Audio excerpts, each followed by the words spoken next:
Hey guys, welcome to a new video. Like, comment and subscribe if you enjoy.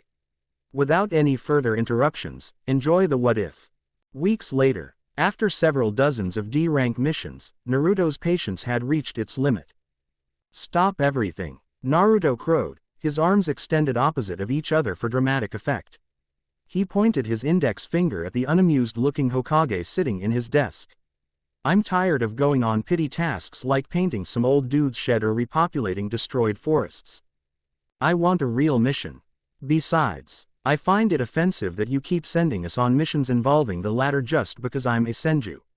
I can only find Sasuke forced to bring me tales amusing every so often. Oi, Naruto, Iruka immediately shot back, you've only been Genins for a few weeks now.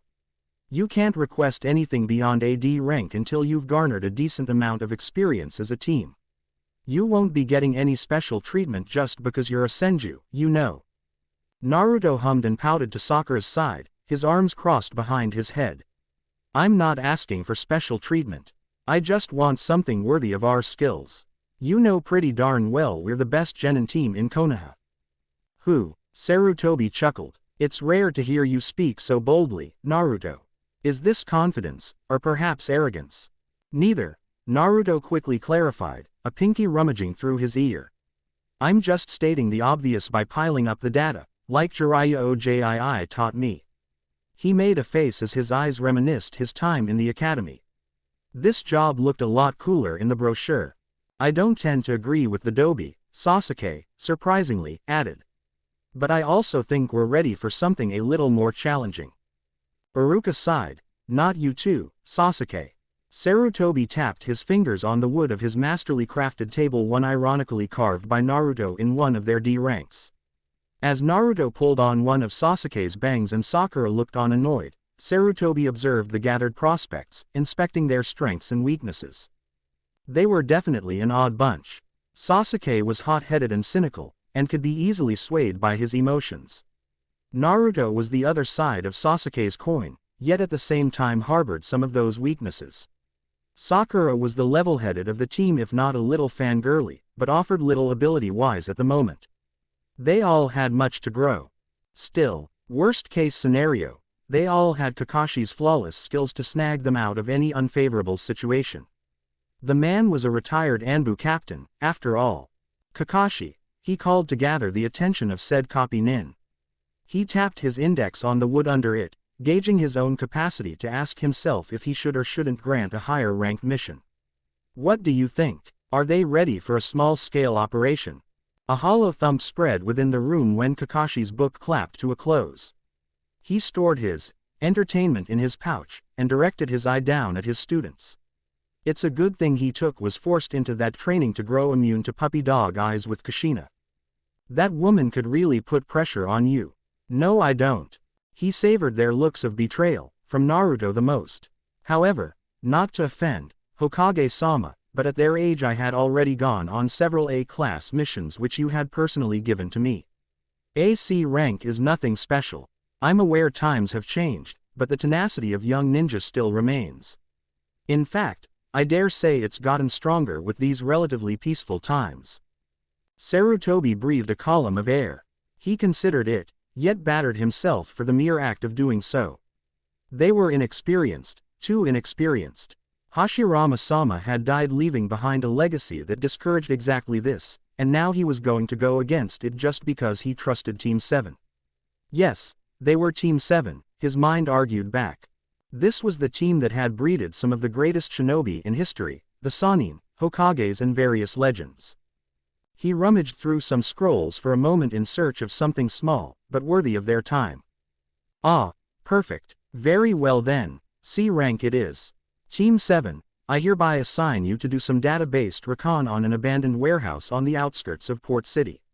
You are not to physically enter the base, you are only to collect and report back your findings immediately. Anbu will be sent to sweep the area with your intel. Weak, Naruto murmured, the Anbu are always getting the good stuff. Maybe I should join them.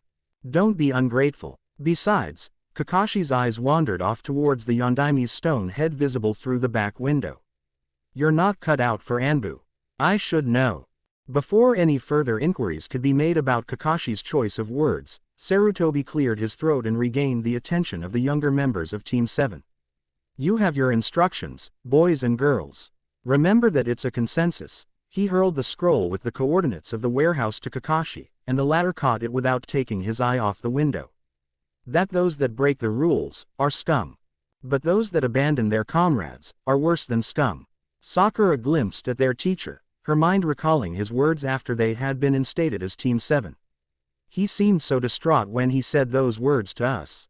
I wonder what kind of hardships Kakashi-sensei has been through. Senju household. The day to depart was tomorrow, so he and his team had been given the day to prepare for the mission. Something which Naruto had no qualms with. He had only complained for 20 minutes. The mission involved a standard collection of data sparked from suspicious activity formerly reported by Port City's officials.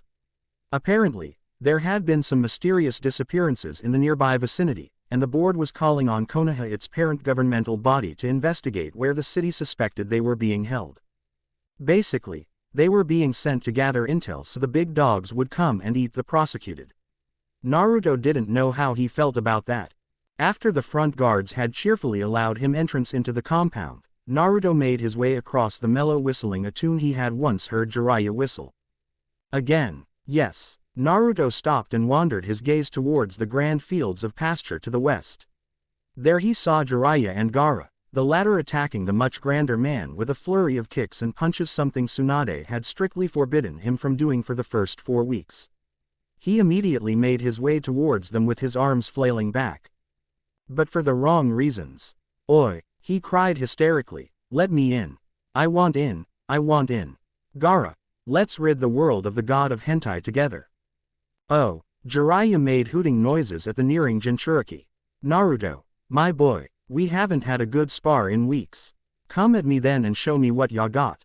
Nobody's showing anyone anything. Like divine intervention, Tsunade appeared out of the heavens and slammed her fist in between both parties. The grass spurted in every direction, the rock under it came to greet the sun for the first time in centuries, and the eyes of everyone present turned egg white with dread. Tsunade stood, a hand on her hip and a dangerous glint in her eye. Have I made myself clear? Why yes, ma'am, and you, she pointed at the red-haired Jinchuriki, the latter standing at attention. What in the hell are you doing out of bed? Was the large amount of sedatives not enough to indicate that I wanted you to stay in it? I'm sorry. Gaara's eyes fell for a moment, but he quickly regained his determination when he remembered why he was doing this. But I want to grow strong so I can someday accompany Naruto in one of his missions. I want to be of some use to you, not loiter around all day like I have. Jiraiya didn't know just how many things were wrong with that wish. For one, he was already a registered ninja, one from Suna. Not only that, but he was their Jinchuriki. If word got out that they were harboring a Jinchuriki from another country, the balance of power would shift even more than it already had. These are major dilemmas, just to name a few.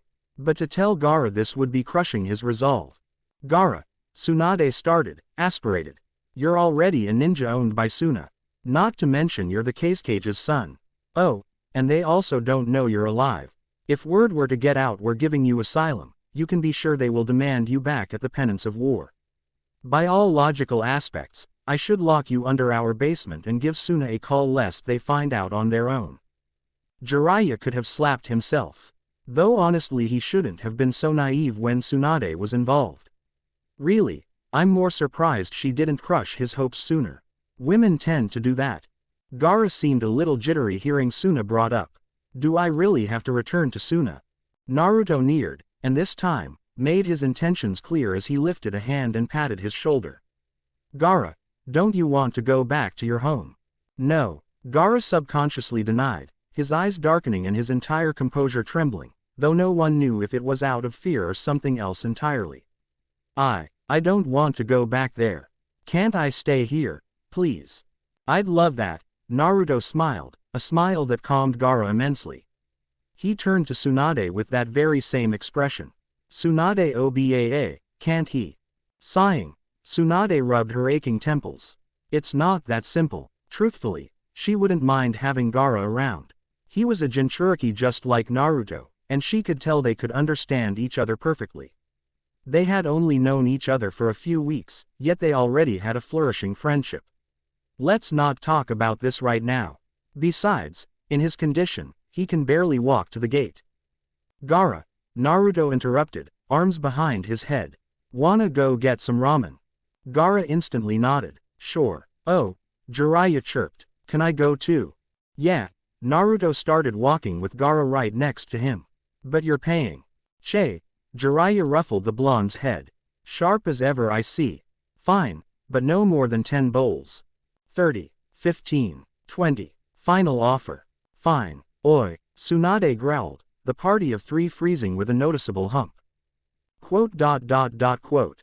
She tapped her fingers on the upper corners of her biceps as the 3 males turned back to her. Bring me a bowl of salt ramen. And I'm serious about Gaara. If either of you make even a speck of blood drape the wraps around his head, there will be hell to pay, major hell. You have been warned. Oh, quit worrying, Naruto said with a thumbs up, his canines glistening like 2 shooting stars in a starless sky. It's only 1 block away. What's the worst that can happen? 5 minutes later, you lost him, Naruto roared, a duet of vanilla crepes in his hands. I was gone for 3 minutes. You're so loud, Jiraiya grumbled, his index cleaving through his ear to demonstrate his apparently wounded apparatus. This young little lady came to me asking for directions. What was I supposed to do? Ignore her to watch over a little brat with a bump on his head? Yes, Naruto retorted without so much as an ounce of hesitation. That's what any reasonable adult would do. Jiraiya nodded sagely. Well, to be fair, the concept of reason is fairly overrated in our world. Jiraiya looked around, but was incapable of finding any little teens with bandages on his head. It was impossible, at least not with this many people walking around. He could use natural energy, but that would be a gross misuse of such legendary power. Besides, Ma and Pa would literally tear his ass apart out for even considering it. I think it's best we split up. You go north, I'll go south. Fine. Handing the crepes to Jiraiya, Naruto took off north, towards the park he met Hinata. Once there, he stepped within the field of green enveloping a decent amount of land. He immediately felt Gaara's exact body mass within the confines of the park. Jogging towards the direction where he could sense him, he saw the patch of bands on a teen the exact size of his target. Gaara, said individual turned to the source of the shout pulsing through his eardrums. Naruto, he spoke in a near whisper, his mouth clinging low. He stared off into the distance, admiring the long landscape dotted by adults and their children. This place is even bigger than the one in the compound. It's beautiful. Naruto stood next to him, one hand in his pocket and the other scratching the back of his head. To some degree, he must feeling awed by all this. I can't really blame him.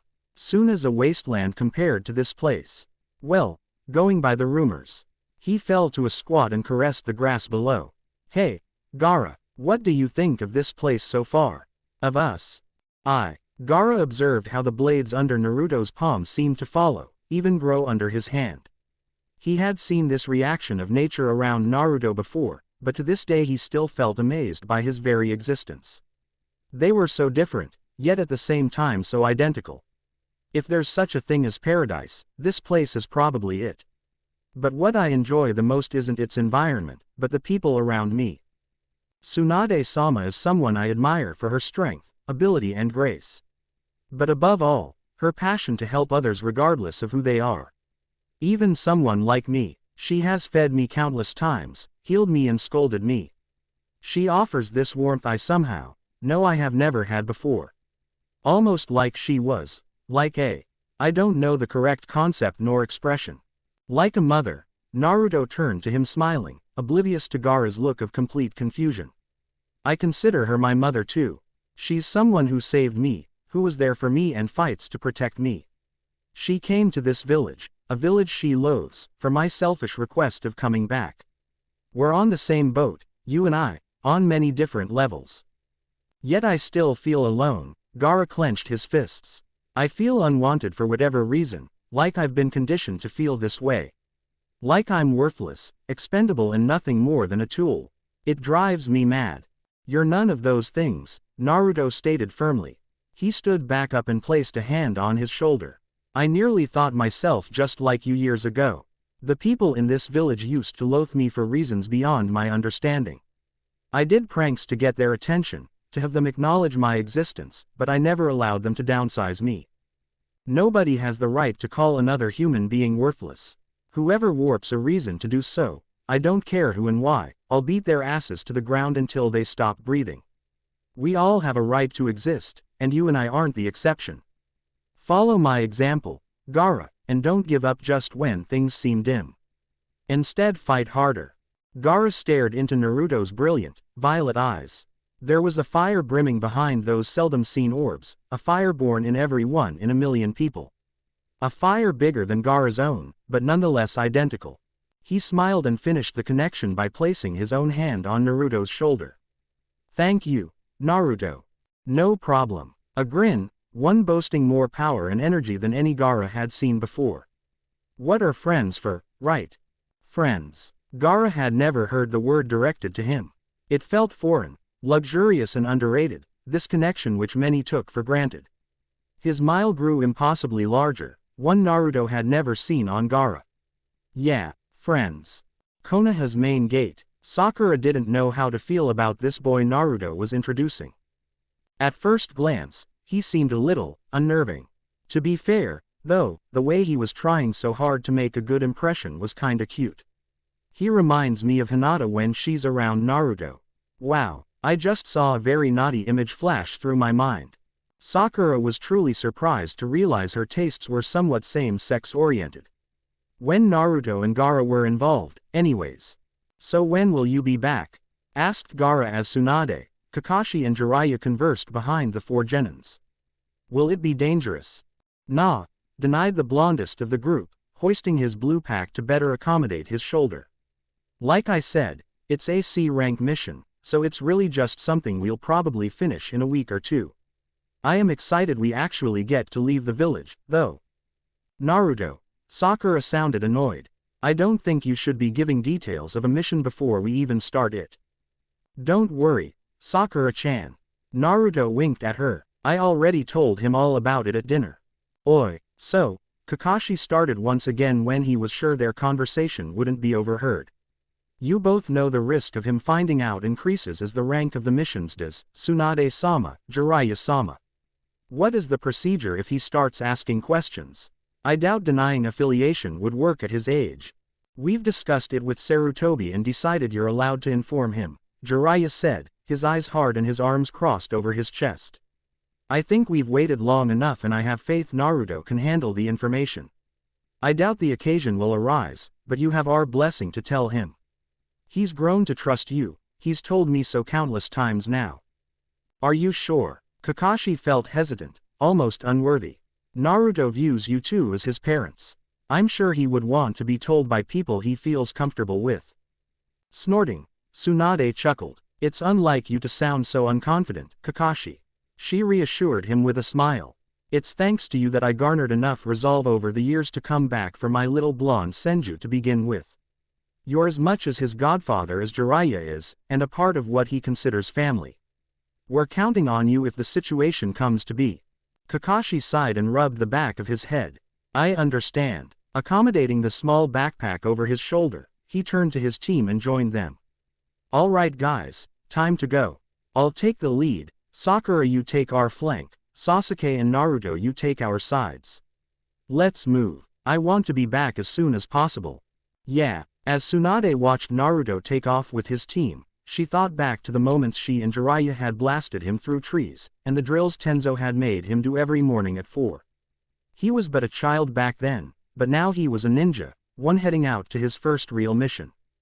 She looked down at Gaara when the latter's face dropped. What's wrong, Gaara? Gaara raised his head and narrowed his eyes. He could still see Naruto's back, getting farther and farther away. He made a choice then and there. I need to get back to full health.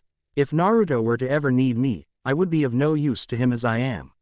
No use at all. I need to be strong to be worthy of standing next to him. His hands trembled as he closed them shut. He could become a criminal for all I care, and I would still be there, at his side, even in the darkest of moments.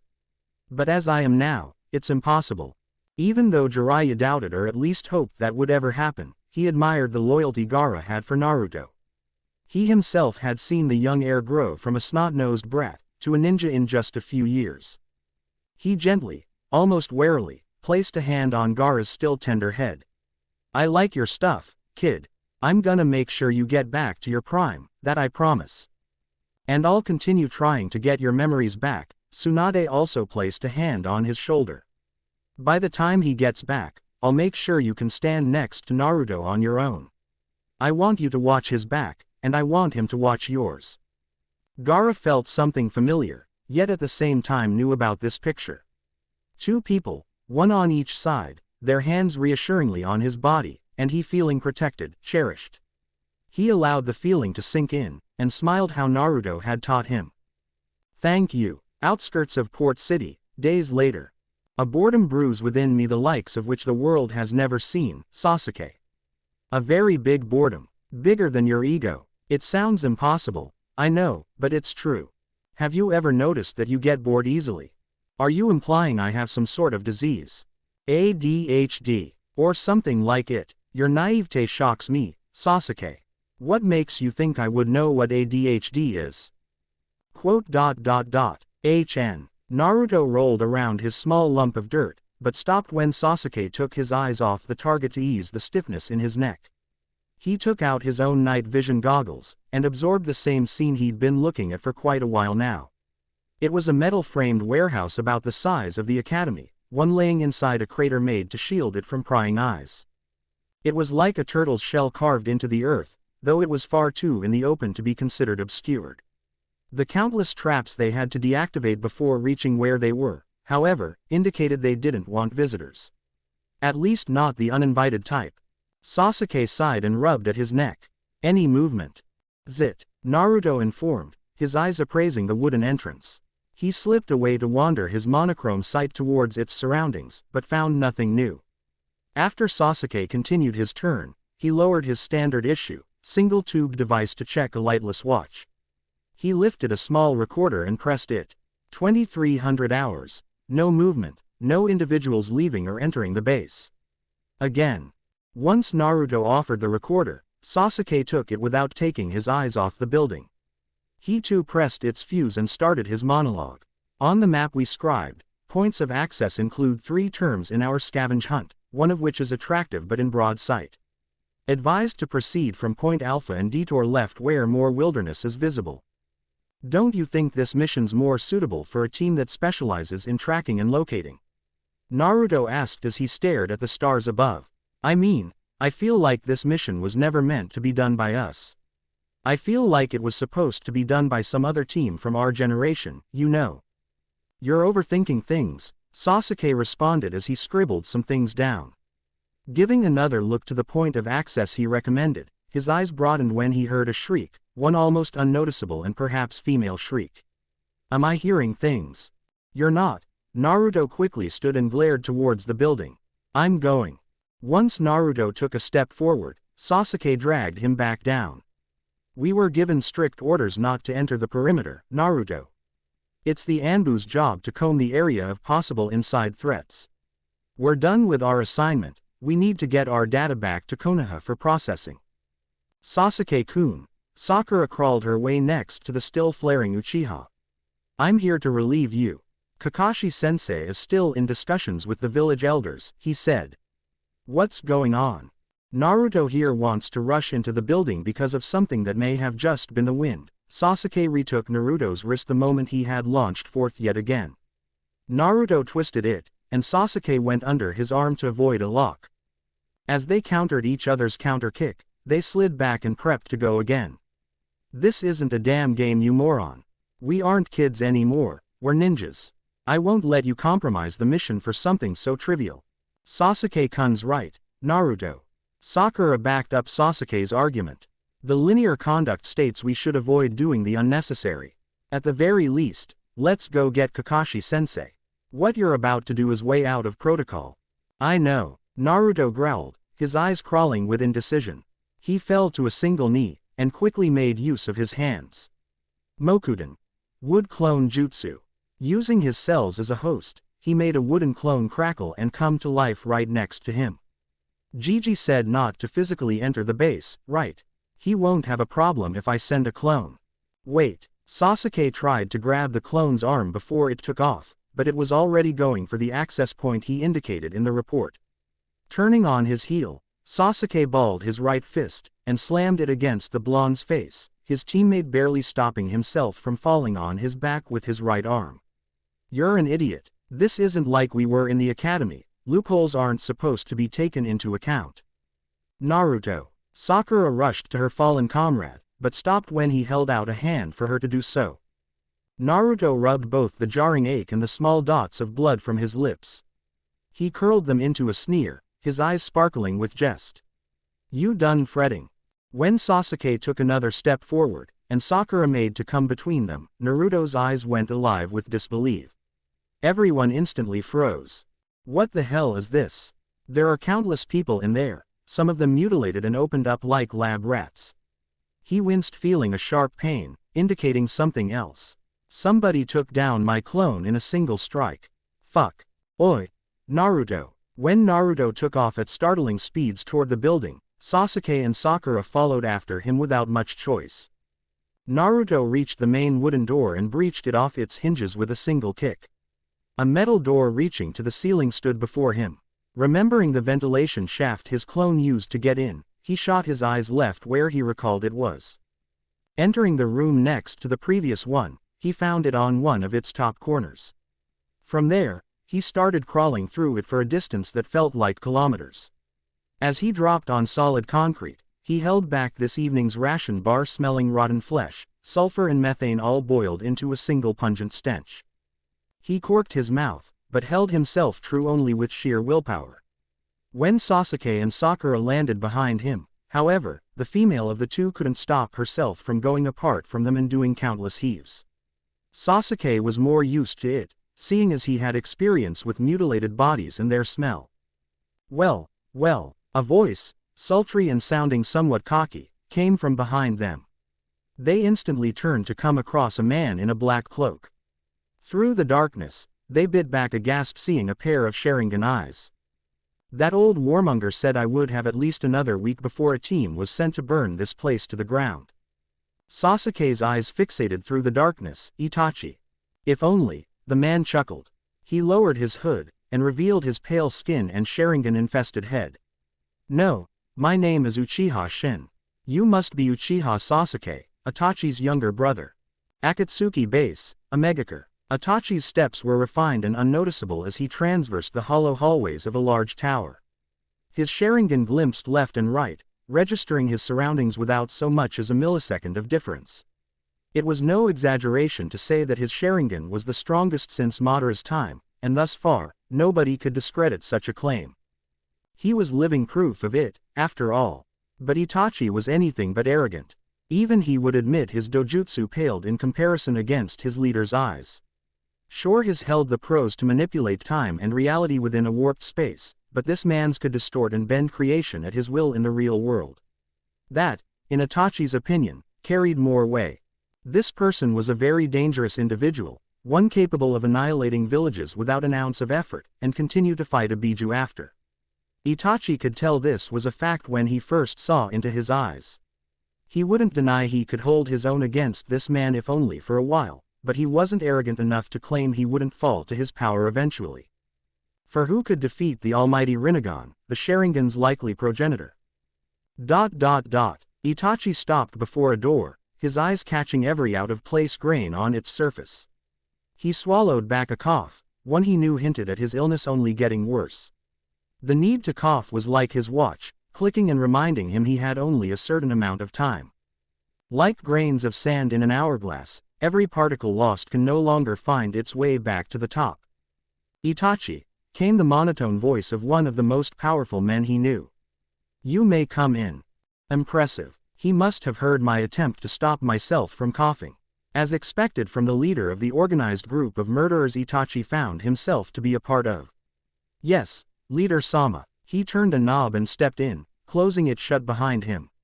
You summoned me. You are assigned with securing the QB once the plan commences, are you not? Pain sat on the ledge of his window, a foot over it and a hand draped over his knee. His eyes, a miracle their existence, observed the rain he had produced to watch over his citizens. I've decided to go after him myself, and soon. Itachi portrayed no emotion over his masculine face. Was it not you who said the Kyuubi's immense power was too large to seal before the other 8? Indeed, came the empty reply. But it seems the rumors of the boy being a Senju and a wielder of the Mokuden have turned out to be true. This would not prove problematic had he also not have the Kyuubi inside of him. I fear the combination may grow into a serious obstacle with the passage of time, therefore I've decided to take him now and safeguard the Kyuubi under our jurisdiction.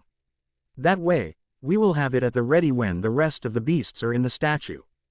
I see. A solid plan, even Itachi would admit. It had its edges, but it was nonetheless a logical approach to something that could prove to be bothersome in the future. The only problem Itachi had was Konoha's fate. When do you plan on taking him? Pain seemed to be smirking, but on closer inspection, this proved to be no more than an illusion fabricated from his tone of voice. Let's just say I've been informed by one of Sasori's spies that a slippery snake has something planned for Konoha. I plan on killing 4 birds with one stone. Naruto didn't know what made him and Sasuke rush head first into danger so foolishly. Perhaps it was the numerous Sharingan implants, or maybe the decimated bodies around them. Regardless, blood is what they sought. Vengeance for those that had already fallen at the hands of this man. Instants before reaching their target, Naruto and Sasuke exchanged a glimpse so subtle, even Shin's Sharingan barely caught it. Naruto sent a kick high, Sasuke sent a kick low. Both were stopped with a single appendage, an arm high, and a knee low. Using the inertia from their blows, Shin spun between both their bodies, and rushed back with his intentions clear. Sasuke blew things way out of proportion and took Naruto off his feet by swinging him from his chest and out of Shin's trail. He went under one of Shin's kicks, blocked another with his left forearm, and realized something instantaneously. This man is no combat shinobi. Coming to the conclusion that Sasuke wanted him to flank Shin, Naruto came full turn on his heel and made his way back into the fray. He swung his scarf to the side, and rushed forth, the piece of cloth around his throat clinging closer to it. He pulled out a kunai and prepared to use it. Sasuke felt a trickle of sweat make its way down his face. Naruto. Why? It was too late. A feat from bisecting Shin, Naruto stopped and felt himself being bisected, shield of leaves be damned. A chakra scalpel split the middle of his shirt and opened his flesh all the way down to his abs, starting from his neck. He bit back a very persevering groan as he nailed his teeth shut. Blood spurted out of Naruto's wound like pressurized water from a hose. Sasuke, seeing Naruto's blood in the air, felt a loud crack boom within him, one accompanied by raw, unforgiving rage. Like a guided missile, he shot forth and reeled his right leg back right behind Shin's head. His jaw dropped when the attack slipped right over his Sharingan-infested head. Of course, this man literally had eyes on the back of his head. Sasuke took the unfortunate opportune, however, and picked Naruto up by curling one of his arms around his back. He aided him away with a quick jump and regrouped with the still pale-looking Sakura. Naruto. Oi! Naruto, are you still breathing? Of course I am. Naruto took the initiative to stand back up, but regretted it immediately. A sting, one painful, fresh and piercing sting made his very skin crawl in withdrawal. Shit, this guy's no pushover. I was only barely able to react, and his scalpel split my shield apart like it was made of water. Naruto. Doing her best to ignore Naruto's blood, Sakura quickly came and took Sasuke's role as support. Press onto me. But, Sakura-chan. Naruto winced and pulled back a little from the still pure cherry blossom. I'm all bloody. I'll get you. I don't care about that.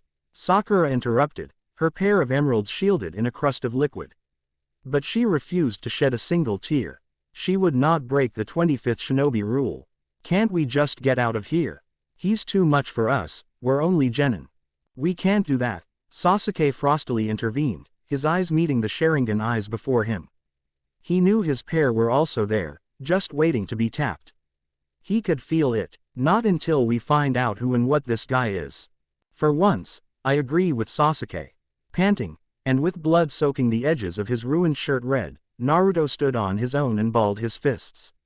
Look around you, Sakura, everywhere. Everywhere you look, dead and mutilated bodies, all with family probably missing them and crying for them right now. Sasuke's right, we're ninja now. And ninja do not abandon people in need. Sakura stared at her two teammates. She turned to herself, registering her small, frail red hands. She had never thought herself weak back in the academy. She had always consoled herself that she wasn't the brute type, that her major reasoned with intelligence, not brawn. Curling her quivering hands into fists, Sakura was made painfully aware of her frailness, of her lack of courage. Here stood two exemplary ninjas standing before her, one bleeding with his internal organs practically on the precipice of bulging out, and another who refused to go because he knew it was something that offered clues to his long life goal. Sakura, Sasuke muttered without taking his eyes off the approaching enemy. You're a hindrance. Stay behind us or leave and go get Kakashi. Oi, Naruto crowed, berating himself for doing so when he had a very deep slice running down his entire midsection. Don't talk to her like that. He turned to his female teammate. Sakura-chan, stay behind us.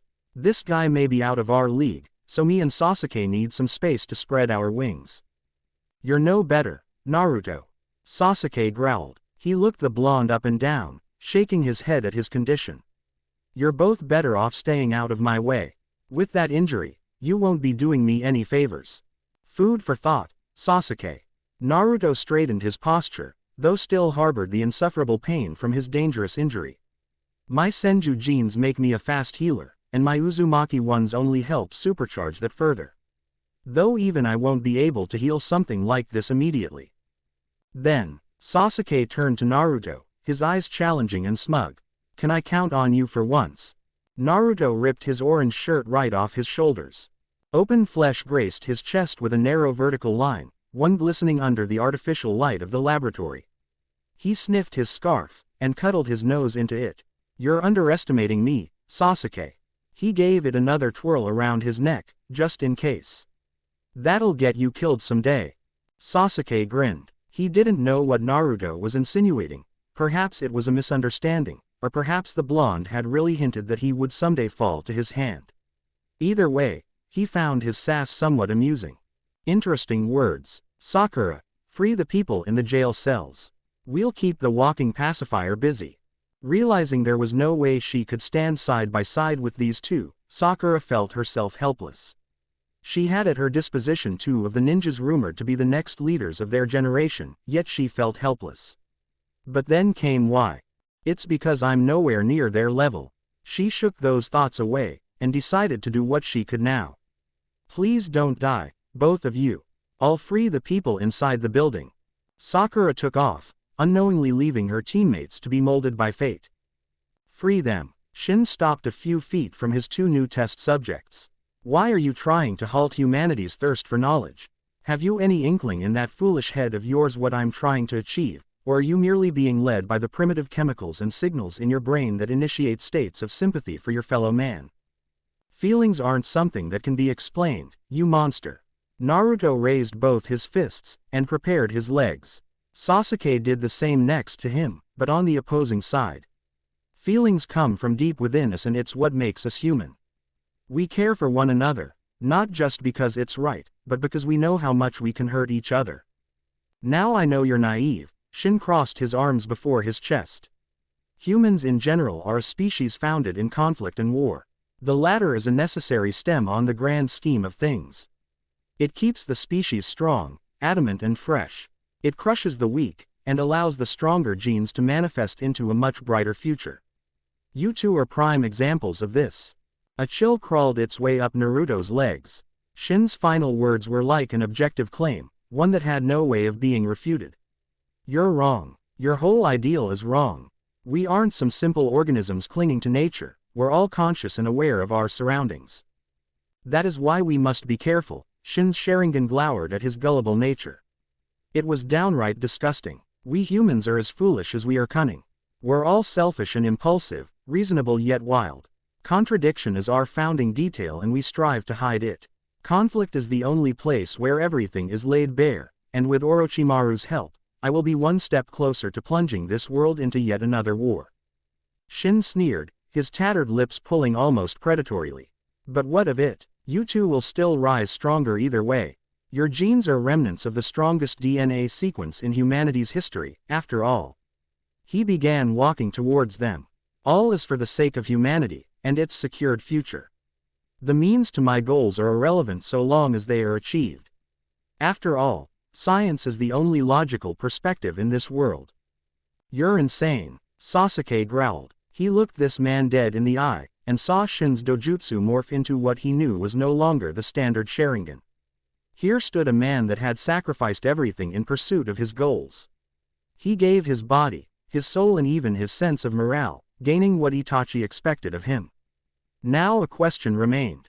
If he sacrificed everything for his goal of killing Itachi, would he inevitably end up like him? No. His eyes seethed with accumulated fury from years of repression. He no longer saw Shin as a man, not even a living being. All he saw was himself in a few years should he truly sacrifice everything to kill one man. Before him stood a result, one he refused to believe could ever happen. I'll destroy you. Ignoring Naruto's pleas of restraint, Sasuke dashed forth, his eyes flashing and remaining scarlet. He had activated his one-tomo Sharingan from the very founding emotion every Uchiha had embraced, hatred. Sasuke chanted inside his mind the same thing again and again, refusing to believe his own conclusion. I will not end up like him. I won't. Sasuke went after Shin's life like killing him would help prove himself wrong. As he reached Shin, he took in every twitch of his muscles and memorized them with ease. 2 feet from clashing, he jumped and readied his right foot to crash it squarely on the man's face. Shin caught his heel and Sasuke gasped. A very thin line spread along the 2 fleshy flaps across Shin's face. You will never be able to kill Itachi-sama.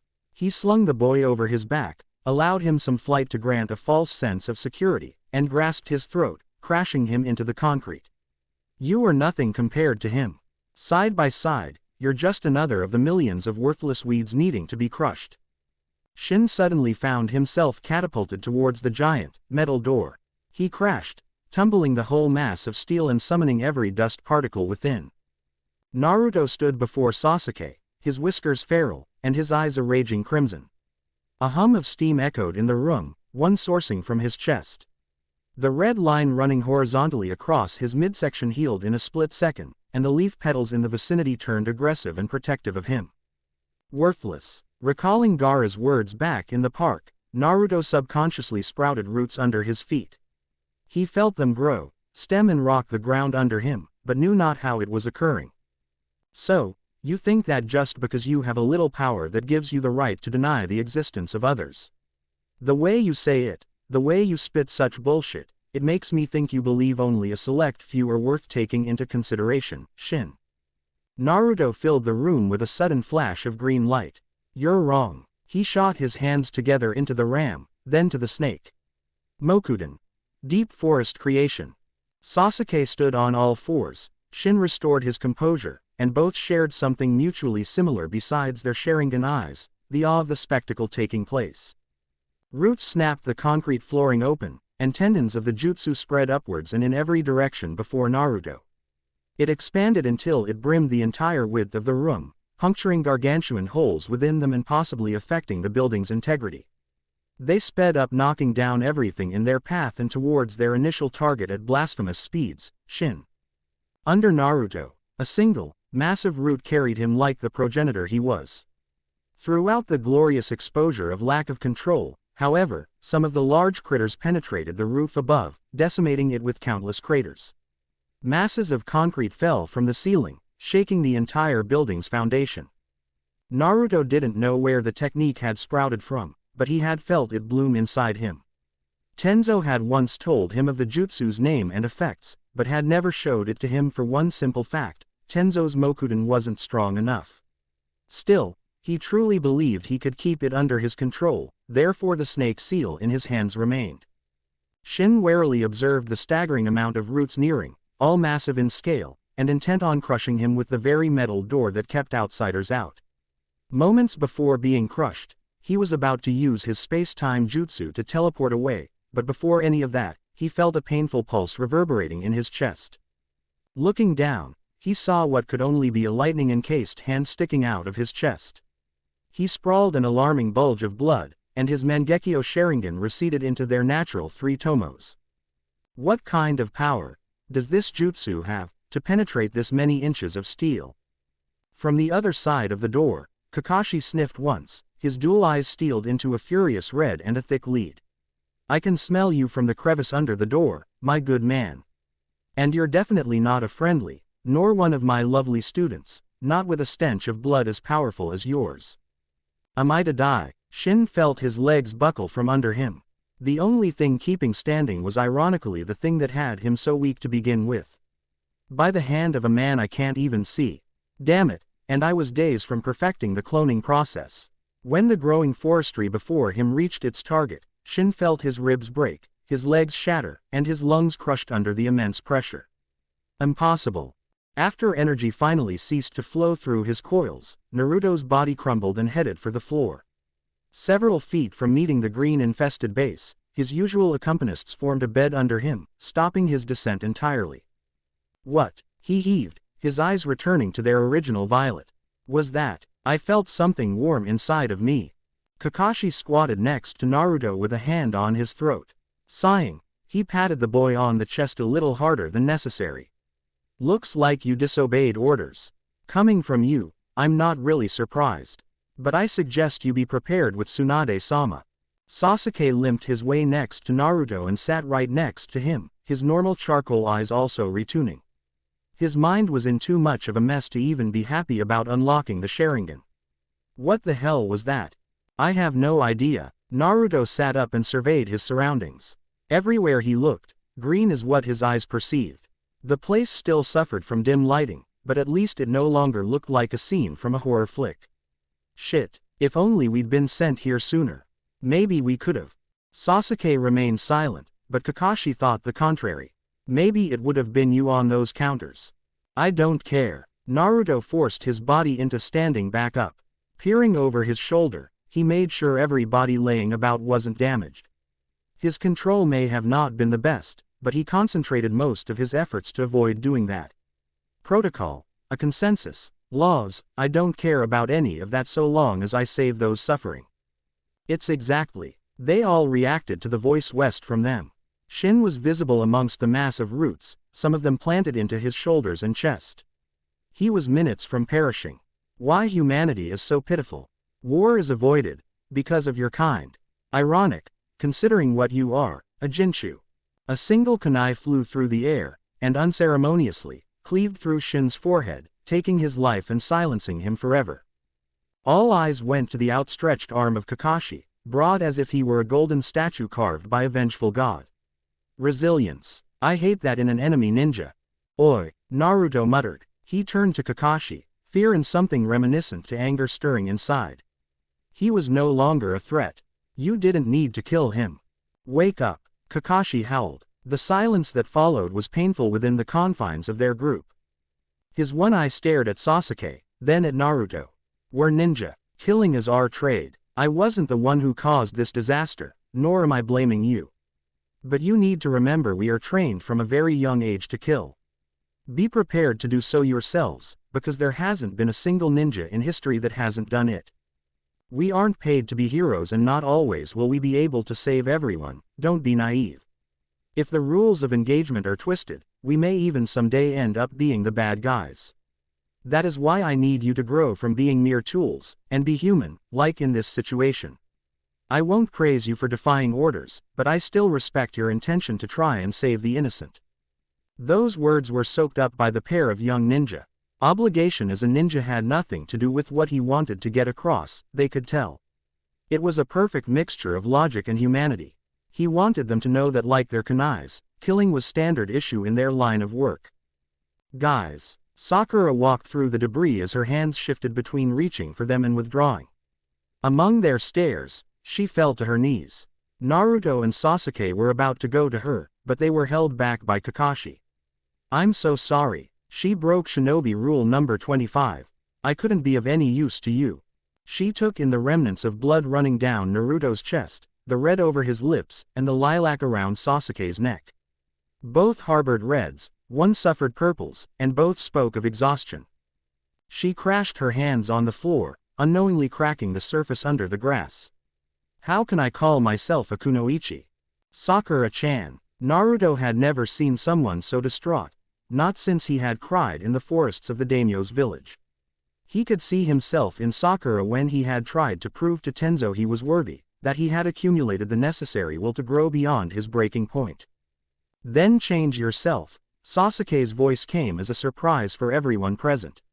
They stared at him as he stared at Shin's lifeless body. One grows from adversity and experience.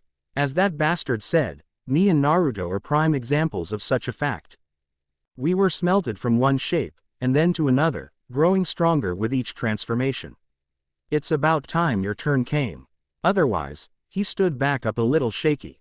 You'll remain as nothing but a bother to this team. Naruto grinned. Everything Sasuke said, Sakura-chan. Except that little last unnecessary part. But he's right, I think it's about time you decide where your place in this team is. Kakashi nodded and gave Sakura a thumbs up. We all support you, Sakura. Sasuke-kun, Naruto, Kakashi-sensei. She wiped away her tears and nurtured a smile with their support as an incentive. She sat in their group with her hands folded on her lap, and like the gravitational figure she knew he represented, Naruto was in the middle. I love you three so much. Now then, Kakashi stood back up with his team in tow. It looks like we have some serious work to do. I wish being a ninja was all battles and glory, and trust me I wish it was, but we have to clean up after ourselves and help out the citizens still incarcerated in here. I already set them free, Sakura quickly added, yet again wiping her eyes from further shameful tears. I came back immediately after I heard something similar to an explosion, but I helped several out of their cells and told them to help out the others beforehand.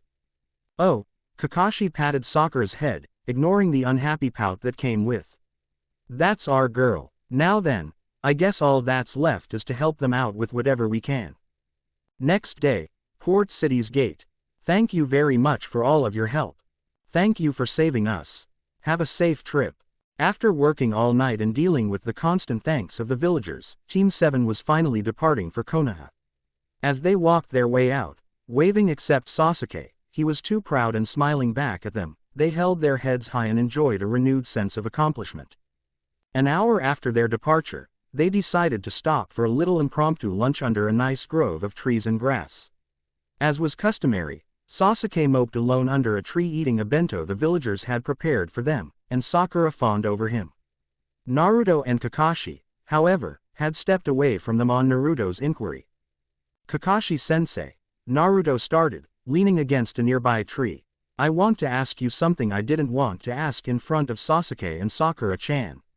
What was Shin about to call me?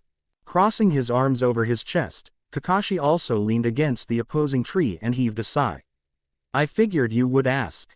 Tell me, Naruto, what did you feel when Shin said those things about the workings of the world? About natural selection, about deciding who should live and who should die. Naruto thought back to that moment and the answer came instantly. He gripped the cloth of the replacement shirt he had brought on the trip, wrinkling and twisting it. I felt angry, like I wanted to rip that bastard's throat out. I felt rejuvenated, like I had an endless supply of chakra and an incredible rise in my Mokuden. And speaking about my chakra, I didn't get a good grasp on the general feeling, but it felt more potent than usual.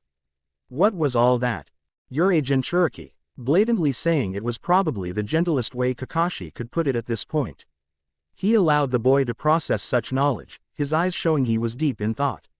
Your father died sealing the Kyuubi within you, Naruto, the fox that attacked Konoha over a decade ago. He entrusted you with the future of the shinobi world because he had confidence that his own child could guide it. It is the reason many from Konoha ostracized you when you were young. They were using you as the Kyuubi's scapegoat, thinking you as the beast itself instead of its jailer. Of course, there were those who were neutral, or in other times sympathetic to your situation. I kept watch over you for most of your youth to make sure things didn't get out of control. My own father did. Naruto considered himself a very forgiving person, to a certain extent, anyways. But this, he willingly sealed such a thing inside of me knowing I would suffer for it. Shit, he found himself cackling for a moment. Amazing. Part of me wants to sock one on him, and the other wants to thank him for having such high hopes for me before I could even walk. Naruto pushed himself off the bark, shoved his hands in his pockets, and made his way into a ray of light scurrying through the opening of a tree. He stood there, looking upwards and smiling just as brightly as the light meeting his face. I can't believe he would do that. He chuckled again, his head bent back. What should I be feeling right now, I wonder? Kakashi watched him stand a little ways off from him, literally under the spotlight. He could tell the teen was smiling, but he noticed something else. Unshed tears at the edge of his eyes.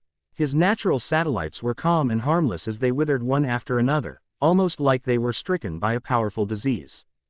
In Naruto's case, Kakashi knew that disease was sadness. Regretting his words, Kakashi stored his hands in his pockets and made his way back to his remaining students. I knew it. I shouldn't have been the one to tell him. I'm not worthy, am I, Minato-sensei? Not after so many of my sins. Staring off into the sky, Naruto ceased his thinking for a moment, seeing a hawk soaring the sky. The creature flew down to him, and he stretched out his dominant arm to receive it.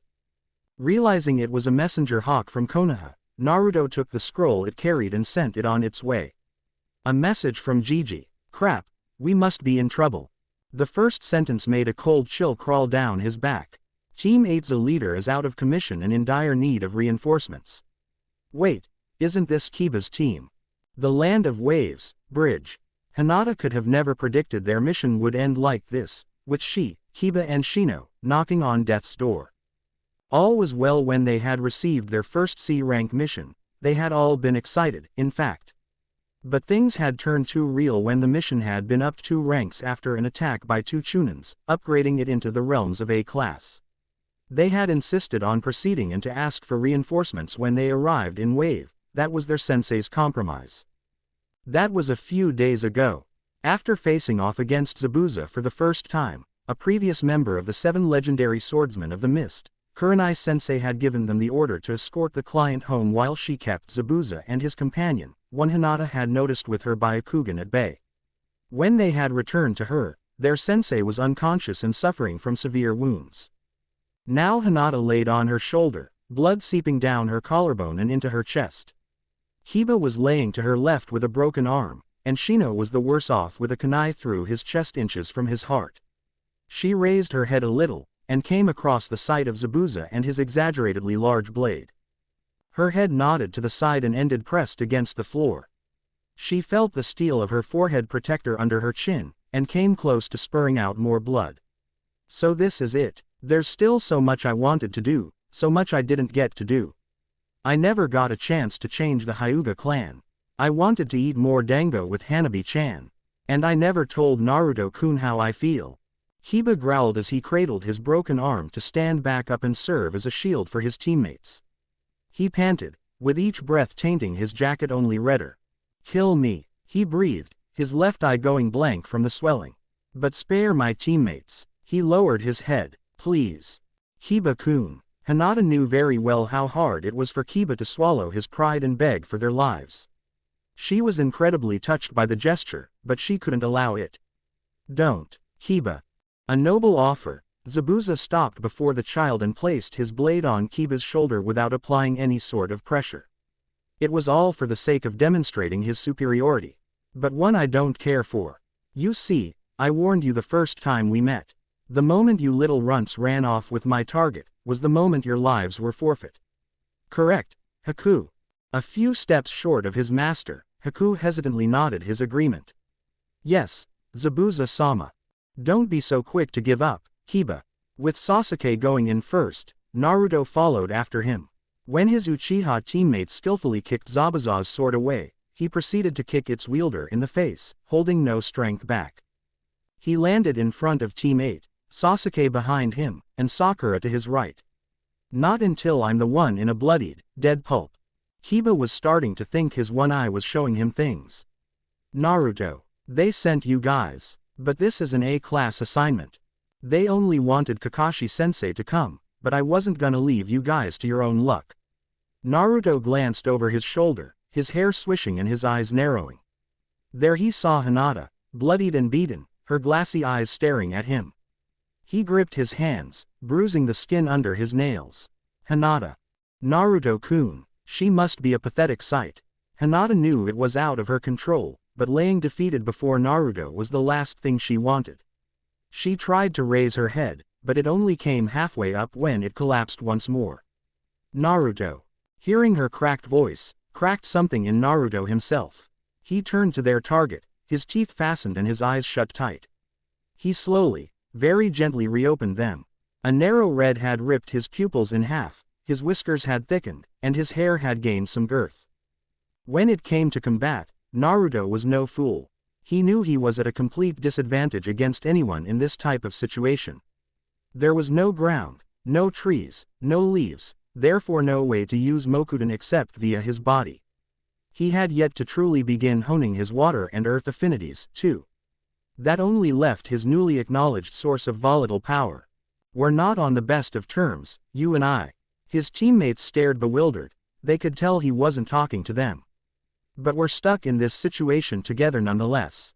So, red chakra bloomed from him, embracing his body and forming a distinctive nine-tailed fox over him. It howled at its enemies, eradicating the mist around and allowing a clear view.